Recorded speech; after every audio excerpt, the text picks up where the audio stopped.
गुरु कृपा ही केवलम, गुरु कृपा ही केवलम, गुरु कृपा ही केवलम, न गुरोरधिकम न गुरोरधिकम न गुरोरधिकम। আমি ইউটিউবের যে সমস্ত প্রেজেন্টেশনসগুলো আগে হয়েছে মাঝে মধ্যেই আজকাল চেষ্টা করছি, কেননা যারা এটা দেখাশোনা করে তারা আমাকে বলে যে প্রায় অনেকেই অনেক প্রশ্ন comment section, it's is very good, something I so much love. That means see একটা কোয়েশ্চেন কখন একটা কারোর মনে আসে যখন সে কোনো একটা জিনিস গভীরভাবে একটা শোনার চেষ্টা করেছে। ফার্স্ট স্টেপ ইজ শ্রবণ। প্রথম জিনিস মানে আধ্যাত্ম সায়েন্সের প্রথম কথাটাই হচ্ছে শ্রবণ। শ্রবণা মানানা নিদিধ্যাসনা, এটা হচ্ছে আমাদের বেদান্তের পথ, শেষ কথা। শ্রবণ মানন নিদিধ্যাসনা। প্রথমে তুমি শ্রবণ করো, তারপরে তুমি সেটাকে নিয়ে কন্টেমপ্লেট করো, সেটাকে নিয়ে তুমি ভাবো, চিন্তন করো। ফাইনালি তার থেকে কী হবে, একটা সময় আসবে তখন দেখবে সেই চিন্তাটাই তোমাকে ধ্যানের একটা অবস্থায় নিয়ে চলে যাবে, একটা তন্ময়তার মধ্যে নিয়ে চলে যাবে। সেই তন্ময়তাটাই ধ্যান। তো এই যে শ্রবণ মনন নিদিধ্যাসনে তিনটে স্টেজে আমি যে দেখি কেউ লিখে বাবা আমার প্রণাম নেবেন, ওটাতে আমার কিছু লাভ হয় না। মানে ওটা যদি আমার কেউ দেখায়, I don't get anything out of it. প্রণাম জিনিসটা তো তোমার অন্তরের জিনিস, ওটা তো কোনো পাবলিক প্লেসে লেখার কোনো দরকারই করে না। কী হবে ওটা লিখে? আমি তো দেখি যদি একটা কোনো ভালো কোনো লেখা লিখি আমি তো বাবা লোকনাথের সম্বন্ধে আমার ফেসবুক পেজে বা whatever, if there are 1000 comments সেকশনে পর কমেন্টস থাকবে, প্রত্যেকটা জয় বাবা লোকনাথ, জয় বাবা লোকনাথ, জয় বাবা লোকনাথ, বাবা তুমি এবার বাঁচাও, বাবা তুমি সবাইকে রক্ষা করো, বাবা তুমি এই করো, বাবা তুমি তাই করো। কেউ লেখে না আমি কি করবো, সবাই লেগে বাবা কি করবে। সবাই বাবা কি করবে সেটা বাবাকে রিমাইন্ড করতে ব্যস্ত হয়ে পড়েছে। তার নিজের ব্যক্তিগত পথটা কি, পন্থাটা কি, উপায়টা কি, খুব কম লোকে চিন্তা করে। তাই আমি দেখি যদি কেউ চিন্তাশীল সেরকম আমি সত্যি সত্যি কেউ যদি শোনে কোনো একটা ভালো কথা এবং সত্যি সত্যি তাকে যদি নাড়া দেয়, if it happens, not necessary আমি কিছু বলছি মানে যে তোমাকে সেটাকে মানতে হবে আমার কোনো কথা কোথাও লেখা নেই, জাস্ট ট্র্যাশ করে দাও, যেটা ভালো লাগবে না ট্র্যাশ করে দাও, ফেলে দাও সেগুলোকে। নেবার যদি হয় তাহলে অন্তর থেকে নাও, ওপর কিছু করো না। আমাদের প্রত্যেকের জীবনটা নষ্ট হয়ে গেছে এই ওপরে জীবন ধারণ করা মানুষগুলোর সঙ্গে সঙ্গ করতে করতে না, আমরা ভেতরের মানুষটাকে ভুলে গেছি। সবাই ভুলে গেছে তাদের সঙ্গে থাকতে থাকতে, এই ঝুঁকের মধ্যে থাকতে থাকতে, ওই ভিড়ের মধ্যে থাকতে থাকতে আমরাও ভেতরের মানুষটাকে ভুলতে বসেছি। So try to understand this, যে I am very happy if there is any question, that question that is coming from inside. So I'll encourage, আমি প্রত্যেকে বলছি তোমাদের এই সুযোগে, ট্রাই যেই জিনিসটাই শুনবে ভালো করে শোনো। প্রণাম নাও, এই নাও তাই নাও, ওই সমস্ত কোনো কথা মধ্যে থেকো না। স্ট্রেইট আগে যদি কিছু লেখার থাকে কমেন্ট সেকশনে, তাই তুমি তোমার অনুভূতি লেখো, তোমার নিজস্ব জীবনযাত্রায় তোমার যে পথের তোমার যে অনুভূতিগুলো সেগুলো তুমি আপনাদের সঙ্গে শেয়ার করো, দুটো কথা বলো। এবং সেখানে খুব খেয়াল করো, এমন কিচ্ছু লেখো না যেটা তুমি অনুভব করো, এমন কিচ্ছু লেখো না যেটা তুমি আর পাঁচজনকে জ্ঞান দিতে চাইছো, যে জ্ঞানটা তোমার মধ্যে সেটা তোমার উন্মেষ হয়নি। The whole path is one of selflessness and egolessness. সেইভাবে যদি কিছু করতে পারো করো। তো এখানে আমি একটা এই আজকাল কয়েকটা দিন ধরে আমি একটা করে প্রশ্ন নিচ্ছি, আমি আরেকটা প্রশ্ন নিচ্ছি, নিয়ে ছোট্ট করে একটা উত্তর দিয়ে দেবো। এই প্রশ্নটা হচ্ছে, বাবা আমি একটা কথা জানতে চাইছি, আমার এক অবতারকল্প মহাপুরুষের আশ্রমে নাম দীক্ষা পাওয়ার সৌভাগ্য হয়েছে, বাহ, কিন্তু মহন্ত মহারাজের মুখ দিয়ে মাইকে যেভাবে অনেক মানুষকে একসাথে নাম দেওয়া হলো, আমি না কেমন একটু নিরাশ হলাম। আমার মনেই হলো না যে আমি দীক্ষা লাভ করেছি, কেননা দীক্ষা দেওয়ার ব্যাপারটা আমার মনে একটু অন্যরকম ছিল। তাছাড়া আমার এটাও মনে হচ্ছিল নাম দেওয়া মানে যদি শুধু মাইকের নামটা জানিয়ে দেওয়াই হয়, তাহলে আগে যারা নাম দিয়েছে ওদের কাছ থেকে কেন সেই নাম জেনে নেওয়া যাবে না? আপনি কি দয়া করে এই বিষয়টা নিয়ে একটু আলোচনা করবেন? নিশ্চয়ই করব। এরকম এই প্রশ্ন, এই ধরনের মানে চিন্তা ভাবনা যে কত লোকের মনে চলছে এই মুহূর্তে, যে আমি এই আশ্রমে দীক্ষা নিয়েছি, ওই গুরুর কাছে দীক্ষা নিয়েছি, তার কাছে দীক্ষা নিয়েছি, বা 4 বার দীক্ষা নিয়েছি, বা 6 বার দীক্ষা নিয়েছি, 6 জায়গায় নাম নিয়েছি, এরকম শুনতে শুনতে অনেক বয়স হয়ে গেল মানে। সুতরাং it's nothing new to me, please try to understand this. আমার কাছে না নতুন কিছু নয়, হ্যাঁ, এটা আমি অনেকদিন ধরে দেখে আসছি। শোনো, ভেরি সিম্পলি একটা কথা বলি, কে তোমাকে মাইকে দীক্ষা দিচ্ছে আর কে তোমায় কানফুকে দীক্ষা দিচ্ছে, এই দুটোতে কিচ্ছু ডিসাইড হবে না, কিচ্ছু ডিফারেন্স হবে না। পরিষ্কার বলে দিচ্ছি, মাইকেই দিক আর তোমার কানে ফুঁকে দিয়ে দিক, এরকম কানফুক মন্ত্র হাজার হাজার লোক দিয়েছে, তারা কি সবাই দিগ্গজ পণ্ডিত এবং উপলব্ধি লাভ করেছে? তুমি বলতে চাইছো? তুমি কি প্রমাণ করতে পারো এরকম মাইকে শোনার নাম নিয়েও কোনো একজন নিজের মনের জগতে বসে সেই এক ঈশ্বরের কাছে সেই নাম করতে করতে সেই নামের দর্শন পায়নি? এরকম কোনো কথা তুমি আমাকে বোঝাতে পারো? আমি বুঝবো না। It's not important. It's not important যে তোমাকে যিনি নাম দিয়েছেন, তুমি যখন সিদ্ধান্ত করেছো তবেই তিনি দিয়েছেন। তিনি তোমাকে জবরদস্তি ডেকে কিন্তু তোমার ঘাড়ে তার কোনো জিনিস চাপিয়ে দেননি।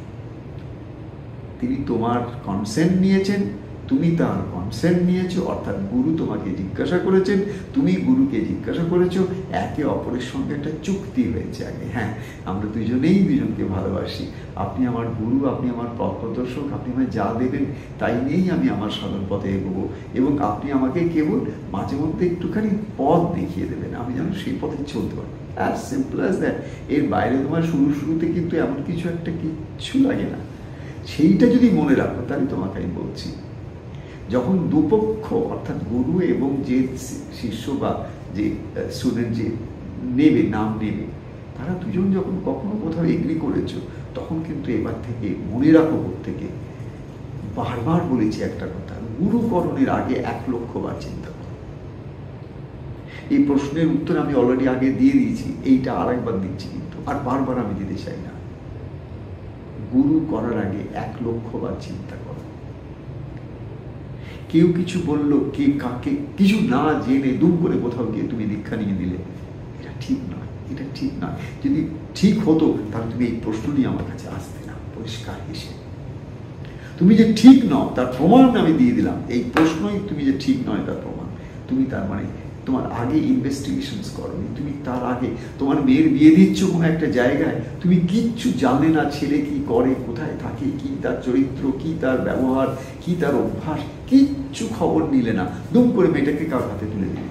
পরে বললে, বাবা এই কি হয়ে গেল বাবা, আমি তো ভগবানকে একদিন ডাকছিলাম, তারপরে আমার মেয়ের এরকম দুর্গতি হলো কেন? তুমি কোনো কিছু জানার চেষ্টা করবে না আজকের দিনে। এই কি সেই আজ থেকে 60-70-80 বছরকার আগেকার জগৎ? এই জগতে তো আমরা প্রত্যেকে কিছু না কিছু খবর নিই, তবে তো কোনো একটা কাজ করি।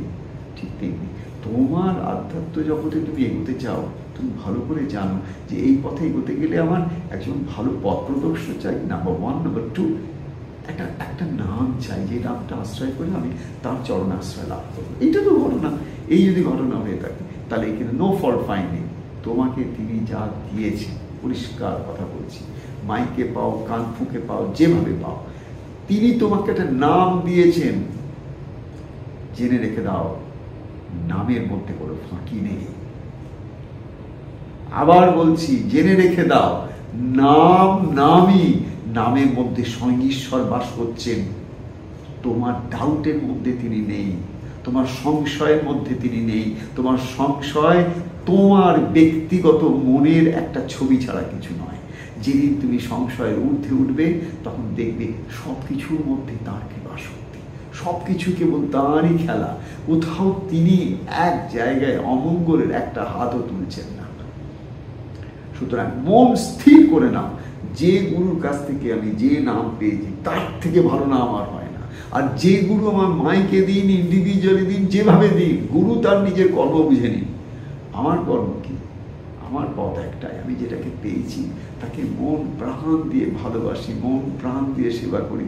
অহোরাত্র সেই ছোট্ট বীজটার মধ্যে একটু একটু করে জল দিতে থাকি, যাতে করে আজ নয় কাল তার মধ্যে একটা ছোট্ট চারা একটা বেরোয়। এটা তো আমার কাজ, আমি কিছু করলাম না, আমি আরেকজনের ঘাড়ে দোষ চাপিয়ে দিচ্ছি, বা একটা কোনো একটা পার্টিকুলার মেথডের উপর দোষ চাপিয়ে দিচ্ছি, তা কেন? Maximum people, I am telling you today, spiritual path বা রিলিজিয়াস পাথের মধ্যে সব থেকে বেশি ব্যভিচার করতে আসে যেন সাবজেক্টটাই কারো ঠিক ঠিক জানা নেই। কেন তারা মন্ত্র নেয় তাও তারা জানে না, কেন তারা দীক্ষার জন্য এগিয়ে যায় এইটুকু জানে, সে কারোর কাছে যদি দীক্ষা নিই তাহলে তো আমার সংসারে ভালো হবে। এত সহজ নাকি গো? এত সহজ। এটা কোথাও নামিয়ে দিলাম, উনি আমার ভালো হয়ে গেল, হ্যান হয়ে গেল, তেন হয়ে গেল, এত কি সহজ। তোমার ভাগ্যে যেটুকু আছে তার বাইরে কিচ্ছু হবে না। তুমি এখানে যা লিখে এনেছো তার বাইরে কিচ্ছু হবে না। যদি পাল্টে দিতে পারতো গুরুরা বা বাবাজিরা বা আর 5 জন, তাহলে তো জগতই পাল্টে যেতে পারত। কিচ্ছু পাল্টায়নি, কিচ্ছু পাল্টায়নি। যে তিমিরে সে তিমিরে। আর যারা এর মধ্যে থেকে তিমিরের রাজত্ব থেকে বেরিয়ে এসে একটু আলোর দিশা পেয়েছে, they are sincere seekers, take it from me, তারা কিন্তু একটা জিনিস বুঝেছে যে এই বাস্তব ভৌতিক জগৎটার মধ্যে ভূত প্রেত ছাড়া কিছু নেই। আর সেটা আর কিচ্ছু না, আমারই অহংকার সেই ভূত প্রেত আমারই মধ্যে বাসা বেঁধে আছে। আমি তাকে খাইয়ে পড়িয়ে পুষ্টি লাভ করিয়েছি। সেই অহংকার কি 5টা জিনিসে ভুল দেখে, নিজের ভেতরে ভুলটা সে দেখতে পায় না। সুতরাং সবার আগে চেষ্টা করো নিজের ক্ষমা প্রার্থনা করো। যিনি গুরু গুরু গুরু গুরু পরম্পরায় যারা রয়েছেন তার কাছে ক্ষমা প্রার্থনা করো যে না, আমি ভুল বুঝেছিলাম, আর তুমি তো আমার কাছে নাম রূপে এসেছো ঠাকুর, আমি তোমাকে পর্যন্ত ভুল বুঝছি বা প্রক্রিয়াটাকে ভুল দেখে তোমাকে বিচার করতে বসেছি। আমি বিচার করার কে? গুরুকে বা কোন একটা মেথডকে, যে মাইকে দিচ্ছে কি ফুঁকে দিচ্ছে। It makes no difference. Difference lies with you. তোমার মধ্যে ডিফারেন্স আছে, ট্রাই টু আন্ডারস্ট্যান্ড। তোমার উপর ডিফারেন্স, তুমি কি করছো তার উপরে ডিফারেন্স তৈরি হবে। কে কিভাবে দিয়েছে, কি দিয়েছে, কিছু ডিফারেন্স হয় না। যদি ভুল মন্ত্র দেয় তাতেও তোমার কাজ হবে কিসে জানো? তোমার বিশ্বাসে। যদি পারফেক্টলি সব থেকে সেক্রেট মন্ত্রটাও যদি তোমাকে দেয়, তোমার মধ্যে যদি সংশয়ের বীজ খেলে, 1 পয়সার কাজ হবে না। Take it from me, it's up to you.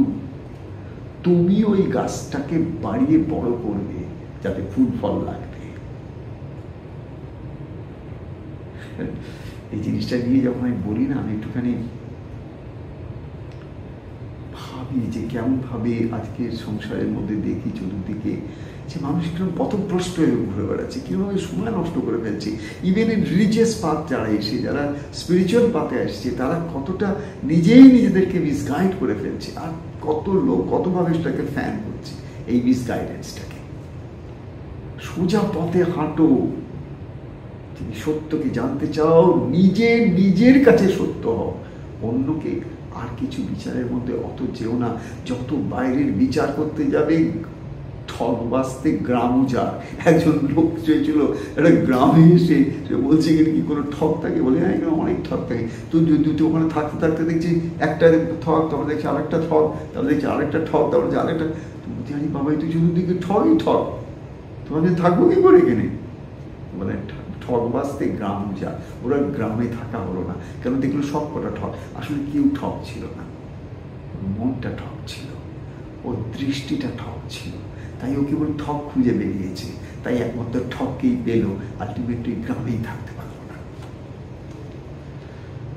আমি তোমাকে কখনো ছোট করার চেষ্টা করছি না, তোমার এই প্রশ্নটাকেও ছোট করার চেষ্টা করছি না। আমি খালি এইটুকুই বলার চেষ্টা করছি যে তোমার হাতে বিভ্রান্ত হওয়ার কোনো কারণ নেই। তুমি একটু নিজেকে গুছিয়ে নাও, নিজেকে একটু ভালোবাসার দৃষ্টিতে দেখো।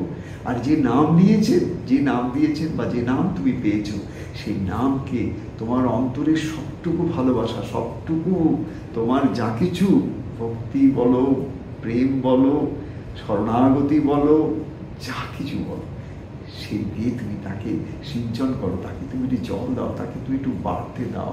তোমার মধ্যে যত বাড়বে দেখবে তোমার জীবনটা পাল্টে যাবে। তোমার জীবনটা, আমি বলছি না মানে 400 লোক যদি একসঙ্গে তোমার সঙ্গে নিয়ে থাকে তাদের কি হবে, যিনি দিয়েছেন তার কি হবে তাও আমি বলতে পারছি না। তোমার কথাটাই বলছি, কেন তোমার প্রশ্ন আমার কাছে এসছে। You are important to me, only you are important to me, nobody else. তাই তোমাকেই বলছি, তুমি একমাত্র পারো সেই নামের মধ্যে নামীকে দর্শন করতে, সেই নামের মধ্যে তোমার নিজের আত্মাকে দর্শন করতে, সেই নামের মধ্যে এই অখিল ব্রহ্মাণ্ডকে দর্শন করতে, সেই নামের মধ্যে নিজের যে মন্ত্রটা, সেই মন্ত্রটাকে দেখতে, নিজের যে গুরু, সে যে একটা ঈশ্বর, সেটা যে জ্যোতি, সেটাকে দেখতে একমাত্র তুমি পারো। তার জন্য তোমার সাধনা, ব্যক্তিগত সাধনা, প্রত্যেক দিনের সাধনা, নিরন্তর সাধনা, ভালোবাসার সাধনা, প্রেমের সাধনা, বিশ্বাসের সাধনা। জয় ঠাকুর।